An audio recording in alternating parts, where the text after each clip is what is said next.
ఉంటే ఈయన గారు ₹1,00,00,000 ప్రకటించారంట. అది కూడా తక్షణం ఇవ్వడంటండి.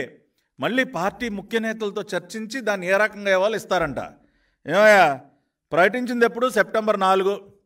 ఇప్పటి వరకు ఈ ₹1,00,00,000లో ఒక 1000 అయినా ఇచ్చారా? అరే మీరు ప్రకటించినటువంటి ఆ ముష్టి ₹1,00,00,000కి దిక్కులేదయా. సెప్టెంబర్ 4వ తేదీన ప్రకటించావు జగన్ రెడ్డి. ఏమైపోయింది? ఆ ₹1,00,00,000 ఏమన్నా రాష్ట్ర ప్రభుత్వానికి పంపించావా? లేదంటే సీఎం రిలీఫ్ ఫండ్కి పంపించావా? అన్ని వేల కోట్లు దిగమింగి ఊరికొక ప్యాలెస్ కట్టుకున్నటువంటి నువ్వు ₹1,00,00,000, అది కూడా పార్టీ తరఫున, నీ వ్యక్తిగతంగా కాదు. మళ్ళీ వరద సాయం పేరుతో నీ తాడేపల్లి కొంపలో చెక్కులు తీసుకుంటా ఉన్నావు. ఏం చేసావు ఆ డబ్బంతా? ఏం చేస్తా ఉన్నావు? వరద సాయం పేరుతో కూడా కలెక్షన్ చేస్తున్నావు కదా. ఇదిగో ఆ జిల్లాలో ఆ నాయకుడు ఎంత తెచ్చిచ్చాడు, ఈ జిల్లాలో ఈ నాయకుడు ఎంత తెచ్చిచ్చాడు, ఏం చేసావు ఆ డబ్బంతా? చిన్నపిల్లల కిడ్నీ బ్యాంకులు కూడా లాగేసుకుంటున్నావు కదా సిగ్గు లేకుండా. చంద్రబాబు నాయుడు గారికి వస్తున్నటువంటి ప్రతి రూపాయి ప్రతిరోజు పత్రికా ప్రకటనిస్తూ ఉన్నాం. ఇదిగో ఇంత వచ్చింది, ఇన్ని కోట్ల రూపాయలు బాధితుల అకౌంట్లోకి వేస్తూ ఉన్నాం, ఇంత ఖర్చు చేశాం. ప్రతిరోజు పారదర్శకంగా మొత్తం అకౌంట్ ప్రజల ముందు పెడతా ఉన్నావు. నువ్వేం చేస్తూ ఉన్నావు? నువ్వు ప్రకటించిన ₹1,00,00,000కి దిక్కులేదు.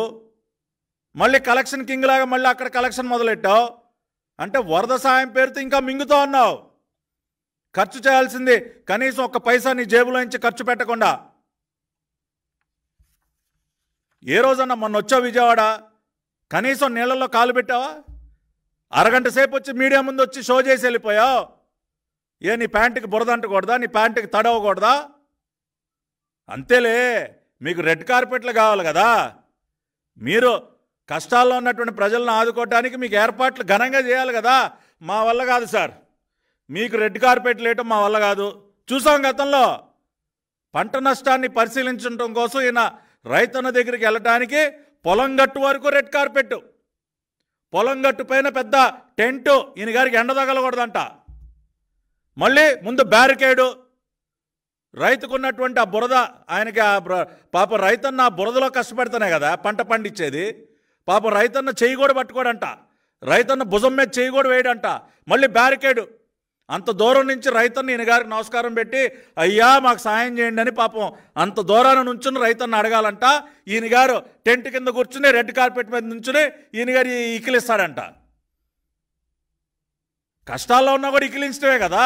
ఏ రోజన్నా ఆ బాధను అర్థం చేసుకుని దగ్గర తీసుకున్నావా ఎప్పుడైనా? రాష్ట్ర ముఖ్యమంత్రిగా అన్నమయ్య ప్రాజెక్ట్ కొట్టుకుపోతే 2 వారాల తర్వాత వెళ్ళి బ్యారికేడ్లు కట్టుకుని ప్రజల దగ్గరికి వెళ్ళేటటువంటి నువ్వా మాట్లాడేది? బ్యారికేడ్లకి పరదాలకి ఎన్ని కోట్లు తగలేసావా నువ్వు? ఇవాళ ఒక రాష్ట్ర ముఖ్యమంత్రిగా రేంబవళ్ళు ఆయన బురద నీటిలో ఆయన కూడా ఇంట్లో కూర్చుని అధికారులతో మీరు వెళ్ళండి అని చెప్పొచ్చుగా. ఒక రాష్ట్ర ముఖ్యమంత్రికి అవసరమా? అయినా లేదు, నా ప్రజల కష్టాల్లో ఉన్నారు, నేను వెళ్ళి తీరాల్సిందే. సెక్యూరిటీ వాళ్ళు Z+ కేటగిరీ వాళ్ళు వద్దంటున్నా కూడా 10-12 గంటలు ఆయన జేసీబీ ఎక్కి నీళ్లల్లో తిరిగినటువంటి వ్యక్తి. అటువంటి వ్యక్తి మీద ఇటువంటి నిందారోపణలా, ఇటువంటి తప్పుడు రాతలా రాసేది? ఎన్నో రకాలైనటువంటి సహాయం చేయటంలో కూడా ఒకసారి మీరు ఆలోచించాలి. ఎంతో వినూత్నంగా ఆలోచించి చంద్రబాబు నాయుడు గారు డ్రోన్ల ద్వారా ఎప్పుడైనా వరద సహాయ కార్యక్రమాలు మనం చూసామా? దేశ చరిత్రలో మొట్టమొదటిసారి డ్రోన్లు ఉపయోగించి వరద సహాయాన్ని అందించారు చంద్రబాబు నాయుడు గారు విత్ డ్రోన్స్. చాలామంది ఆశ్చర్యపోయారు. డ్రోన్ల ద్వారా 123,751 ప్యాకెట్లు బిస్కెట్లు కానీ వాటర్ కానీ మిల్క్ ప్యాకెట్స్ కానీ డిస్ట్రిబ్యూట్ చేయడం జరిగింది. 123,751 ప్యాకెట్లు డ్రోన్ల ద్వారా డిస్ట్రిబ్యూట్ చేశారయ్యా.